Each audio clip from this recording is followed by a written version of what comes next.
Welcome to the City of Maple Grove Report. I'm Dave Kaiser from CCX Media. Thanks for joining us, along with Heidi Nelson, Maple Grove City Administrator. Welcome once again. Thank you. We have a meeting to talk about from January 17th, also a work session ahead of that, and then a lot of things coming up in the city that we'll touch base on. Let's first go to the work session. We previewed it the last time we were together. First discussion was ethics and open meeting law. This is a process you go through when you have new council members, which you have, correct? Yeah, and generally we like to do this every so many years with the council as a group, just to review kind of the ethics law about being an elected official, and then also the open meeting law. And so our city attorney, Justin Templin, came in and provided that presentation to the council, and so good just to kind of reset here as we start this new year. Second part of that work session on the 17th related to the police department. A few updates here looking at some of the data from the past year and also look ahead at some new initiatives. Give us an overview of that discussion. Yeah, so Chief Werner and his team were in to provide an update, kind of a review of our crime data as we round out the 2022 year.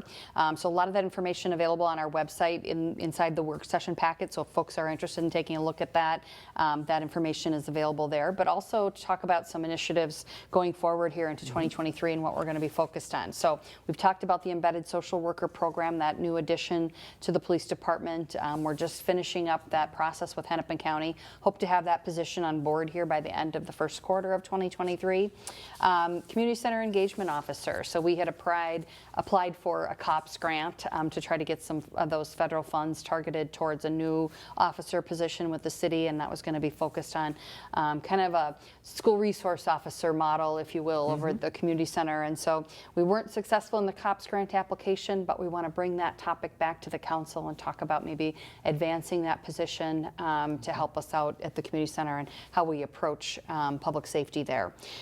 Fair and impartial policing community session. We're going to be looking at a program that would bring in leaders from the community to talk about the fair and impartial policing program. And so more information to come on that. Officer wellness is a big focus for the police department in 2023.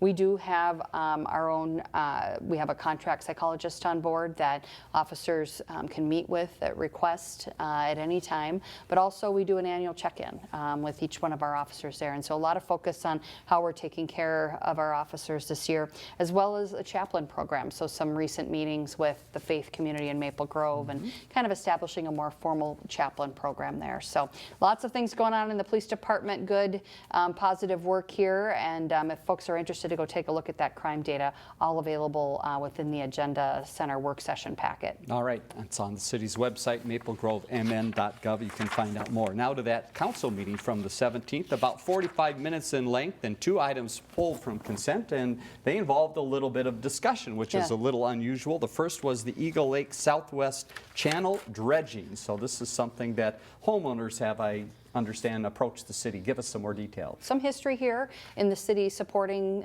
projects on our lakes to deal with either water quality or recreational attributes of those lakes. So if you recall, we did a drawdown of Rice Lake in the past few years, those types of things. So a lot of questions just about kind of the process here. There is a feasibility study required for this that does have a cost to it, about $20,000.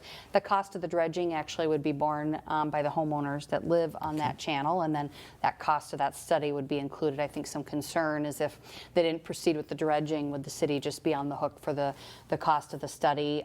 So we're going to kind of back up on this one, provide some information out about kind of the work of the Lake Quality Commission, some history there about some of the projects that have been done over the years, and then anticipate some further discussion by the council on that one. And then also our Emerald Ash Borer program, there was an item on the agenda to authorize the contract there. We work with a contractor to help us with not only the treatment, but also when an ash tree is too far gone and has to be removed there. So some questions about the replacement of trees within that program. We don't on the public right-of-way in front of people's homes, more on the city streets, we don't replace those trees. We don't have a program to do that. Generally, over the years, the kind of the policy has shifted. Years ago, you would have, sort of the road and then the curb and then a piece of boulevard and a sidewalk and then the in the homeowner's yard, and a lot of times we would put a tree in between that curb and that sidewalk. Right. And over time, I think we've realized that that really becomes problematic as those trees grow. Lots of impact with snow plowing, salt, those types of things that are coming off the road, but also then impacts to the sidewalks and those types of things. So it's our policy now that we don't, in new neighborhoods, we're not putting trees in that boulevard between the curb edge and the sidewalk. So at that point, then it really becomes the private homeowners, responsibility with their yard and trees there. So Right. some desire to have a discussion about that, of what the replacement approach is there, but we'll bring that back for further discussion as well. All right, again, those both from consent. Now to the public hearing. One public hearing on the evening of the 17th, and that was Project Next Minnesota Investment Fund and Job Creation Fund through deed. Give us a little background here. Sounds exciting. Yeah, this is a great project. It's a new med tech company that's looking to locate in the Arbor Lakes Business Park, the 4th building that's currently under construction. It's going by the name of Project Next at this time, went through the process with the Department of Economic Development at the state to get some Minnesota Investment Fund and Job Creation Fund dollars to help them out with not only their tenant improvements, but some equipment purchases. So great company, med tech company, bringing 188 jobs to start and adding 33 over the next 3 years. This is a high-paying, industry, so these jobs are all over $50 an hour. So we're really excited, and some of these are relocated. The 188 are coming from other places, and so not necessarily new jobs to Minnesota, but certainly new jobs to Maple Grove. Right. So congrats. Brett Angel has led this one with that project team at Project Next, and so this was the public hearing on that. We sort of have to facilitate that assistance that's coming from the state through the city, and so that one got approved following that public hearing. All right, so more to come related to that. Next, community and economic development, just some updates there, and we've got some openings on commissions and a quick deadline. Yeah, so we had posted opening an open seat on the Arbor Committee as well as Planning Commission, and so that's open through this Friday, January 20th.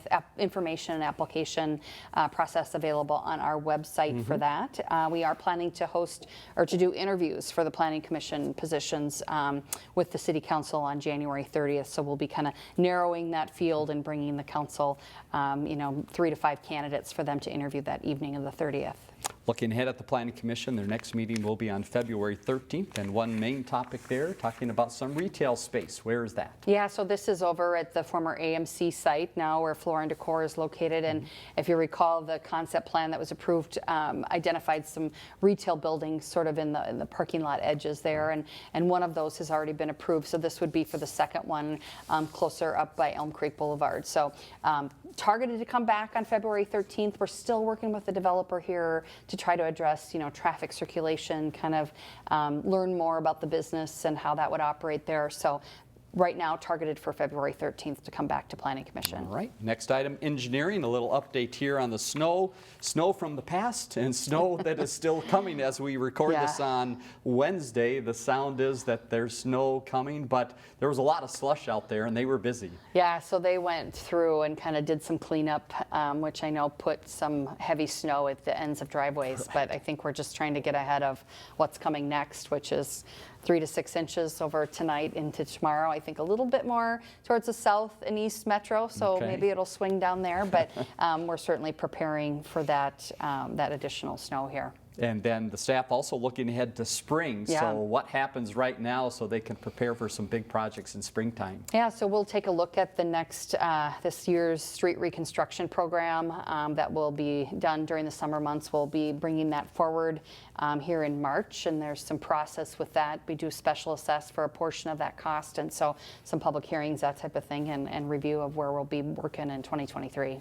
One agenda item under administration, that's the community center renovation and expansion project. So obviously we've talked a lot about this leading up to the election and just after the election.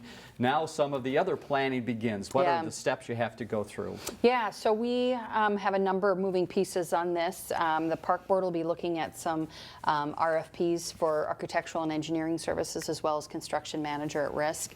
We have been working with an architect thus far, HGA, but we kind of want to check the market and ensure we got the right team on board for this project. So the park board's kind of leading that piece of the work. But we wanted to put in place kind of a project design governance model. So who's going to be involved, what's the frequency, kind of what's the provide feedback or direction type of model. So we've established a staff project team that will lead the design process with our architects and construction manager consultants. And then, we do have an owner's team for the community center, and that was established many years ago when the community center was built. And members of that include Mayor Stephenson, Councilmember Judy Hansen, Park Board Chair Bill Lewis, and then Park Board Member Ken Helvey, and then of course the staff that's affiliated with that as well. So their role here would be to meet monthly to review and provide direction throughout the design process. We had our community center working group that was established, kind of through those early space programming exercises that we went through for the community center project, as well as the communications effort around the local option sales tax. Right. So we had a group of individuals that has been serving there. The role for this group would be to meet quarterly during the design process and provide input to that design process. So we're going to be reaching back out to those members now that we kind of know what the role and responsibility will be and see about their interest to continue serving. And then we do anticipate, more interaction, kind of joint meetings between the City Council and Park Board, likely on a quarterly basis to review design and provide direction. So kind of they'll be making some more of the, the design decisions there. So that was approved in a resolution, kind of that governance structure. But then we also did kind of scope out a timeline here just to give the council a sense of how this might play out. This is subject to change, of course. We have some critical path items that we've got to sort out here between now and May, and that is, finalizing the funding. So we do have a state bonding request here that we are working on. And so, the session is targeted to end by May 22nd. We'll see if we, things get done by then. So we'll know the answers to some of those questions. And then, we continue to be in conversation with Lifetime Fitness. And so we're hoping to, finalize that answer or their future here in the next few months. So that timeline was included in that information that's included in the packet. So if folks want to kind of go take a look, but know that that's fungible, right? So we've, that'll change a little bit in terms of how things move forward and how we're able to stick to the timeline. So this will be something that, probably will be something you and I talk about pretty much at every update, or at least once a month for the next couple years, or, longer as we move through this design process and then move into the construction phase. All right, we'll keep you up to date as it moves along. You had a couple other updates, and the first was related to retirements. A few longtime staff people having some recognition events. Yeah, so we noted these when they were on the council agenda to authorize recruitment, but we have this week, Ann Jacklich, our Director of Building Inspection Services, is retiring.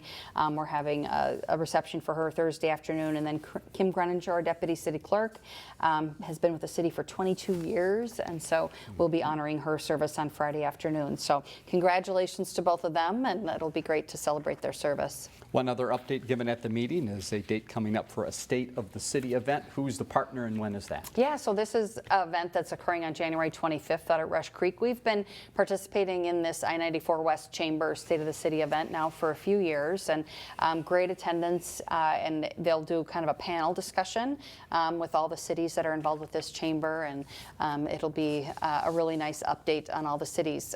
So that's kind of the event that we're participating in. We're also working on a Maple Grove specific video that CCX is helping us out with about kind of the state of the city here in Maple Grove, and we'll only be presenting that in video format. There won't be an event associated with that. So looking forward to the State of the City event next week. All right, so that's your recap of the meeting on the 17th, and again, a lot of information from some of those major topics on the city's website, maplegrovemn.gov. We'll give you that again later in the program. Now to some of the other things happening around the city, and the first is related to some job opportunities. Tell us about some job postings. Yeah, so we have a lot of, as I noted, we just had 2 retirements, and so we're always hiring. And so just to keep a reminder for folks that often great opportunities for both full-time, part-time, and then of course seasonal opportunities as well. And all that information is available on our website.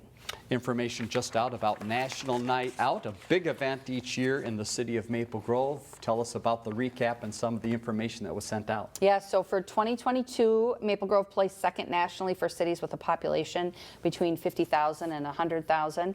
And I think, there's about 20 cities throughout this country that apply for this award. So great to have that recognition. And so great recognition also for community outreach specialist Todd Strigi in our police department, who leads this effort.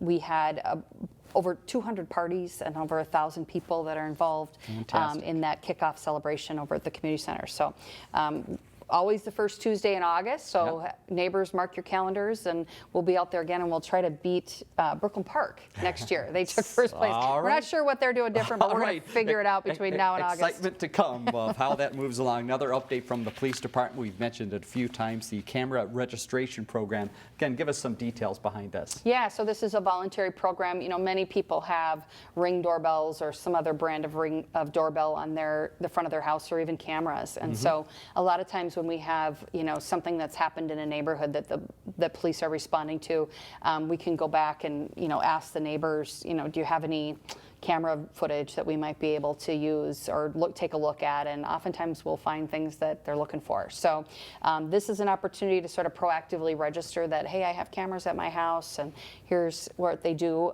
We don't have access to those cameras, so it's still it's just more of a registry that then the police department can say, okay, who on this block has cameras at their house, makes that process a little bit easier for them. So information available on that website about how you might do that voluntary registration. Sounds good. We've talked about snow a little bit earlier. We'll talk about it again later, but now let's talk about a positive way to use the snow. It's through taking pictures. Tell us about that. Yeah, so we have our annual photo contest, of course, as we get into the summer months in June.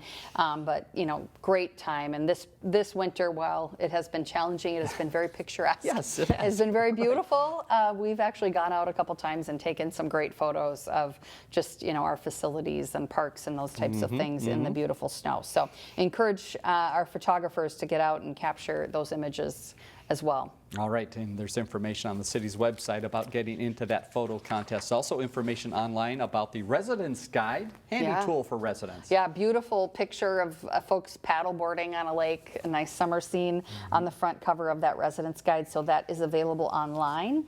And you should have, all households and businesses should have received one in the mail, and then extra copies are available at the Government Center and the Community Center as well. All right, a few ways to get you out and about in the city and have some fun, maybe get some activity in. The first is fitness programs. Just give us a little umbrella look at all of the fitness programs that are offered in the city. Yeah, so our Parks and Recreation program puts together a great offering of fitness programs, including Zumba, yoga, strength training, and they really are designed to fit all skill levels and interests. And so information available about how to register for those programs is available on the city website. All right, another event for you to have some exercise and some fun is coming up on February 4th, that annual event. What's happening and where is it going to take place? Yeah, so the annual Wonders of Winter event is set for Saturday, February 4th from 1 to 4 at Central Park. There'll be lots of things going on, lots of outdoor activities, so you'll want to dress for the weather, but horse and carriage rides, snowshoeing and kick sledding, skating, kite flying, scavenger hunts, ice carving demo, and then we also have the fire pits out there with s'mores. And lots of partners on this with the Maple Grove Lions Club, and Three Rivers Park District helps us out as well. So this is a great event, and get the family out to enjoy the winter weather. Yep, Saturday the 4th, 1 to 4, Central Park. Another area that can get people active is the Teen Center. Understand a little change in hours here with some more hours. Yeah, so some recently expanded hours, Monday through Friday from 3 to 8 p.m., Saturday from 10 to 8 p.m., and then Sunday from noon to 6. The center is open to those in grades 6 through 12, and of course they have a variety of games, big screen TV, gaming systems, and then there's just space for kids to come hang out in a positive environment. We also have an art contest that's going on for Black History Month, and folks are encouraged to submit their poetry, writing, or art to describe an African-American history, their life, or in the community who has had a positive impact on them. So those entries are accepted through February 13th, and information entry forms are available on the city website for that program. Fantastic. All right, we promised last time or two we'll talk about snow. This time it's what residents can do to help out a little bit with fire hydrants and sidewalks. Yeah, and this has been a big topic at City Hall. You know, when we don't have a lot of snow, we end up not having to look at these issues so much, but the snow this year has caused a lot of discussion about this. So we just really encourage folks, and we know with this last recent snow, it was heavy. You know, what we're cleaning up is heavy and slushy, and now if it gets colder, that becomes even a bigger issue. But just encourage folks, keep those hydrants clear in your neighborhood. Maybe have a conversation with your neighbors around that fire hydrant just to see, you know, who might be able to take that and make that happen to clear that fire hydrant. Really can make a difference if we show up to a fire in the middle of the night and need to get access to that hydrant. If they first have to shovel it out, that's precious minutes before they can get in there and get access to that. In addition, you know, snow from sidewalks in front of their home. You know, there was an article in the paper about the discussion in Minneapolis, and you know whether that was something the crews in Minneapolis, or it's really a new service that would have to be provided at a cost. And so we just encourage folks, you know, again, you know, reach out to neighbors if you have somebody in your neighborhood that's not able to do that work. You know, is there a young person in the neighborhood who's looking for a little job, that kind of thing. So kind of help each other out a bit on that, and hopefully we can get through this winter to spring. One other note about a service that might help people get around in these snowy times of the year is MyRide. How can that help people out? Yeah, so this is kind of our micro-transit, local transit service that has grown actually during the pandemic. We've added service hours, the area that we cover, new vehicles, that type of thing to keep up with the demand. So a ride reservation is required to use the MyRide. Trips are scheduled on a first-come, first-served basis. You can use the phone app or the web portal to register or to make your reservation. You can also pay online. So lots of information available at maplegrovetransit.org about that service. All right, final note that we want to pass along is something to look ahead to the month of February, the Plastic Free Challenge, and you've got a big partner with this. Yeah, so the Hennepin County Plastic Free Challenge is a great way to adopt new habits to lower your impact on the environment. So registration is open for the online challenge that starts February 1 and runs through that month. More information available at hennepinplasticfree.ecochallenge.org. One more issue I just wanted to mention is we've had a lot of calls to City Hall or emails about the mail service in Maple Grove and delays that people are experiencing or not receiving mail for multiple days. We have done some outreach with the Maple Grove Post Office specifically, but also Congressman Dean Phillips' office. You know, Post Office is a federally managed and operated program, and so we do encourage folks to report to Congressman Phillips' office kind of specifically what you're experiencing. I know that they're planning to hold some hearings out in DC about this issue, which doesn't help tomorrow, of course. So we want to make sure that the Congressman's office is aware of kind of what people are experiencing. We're in conversation with his staff as well, so that they kind of know some of the reports that are coming there. But we're aware of the issue.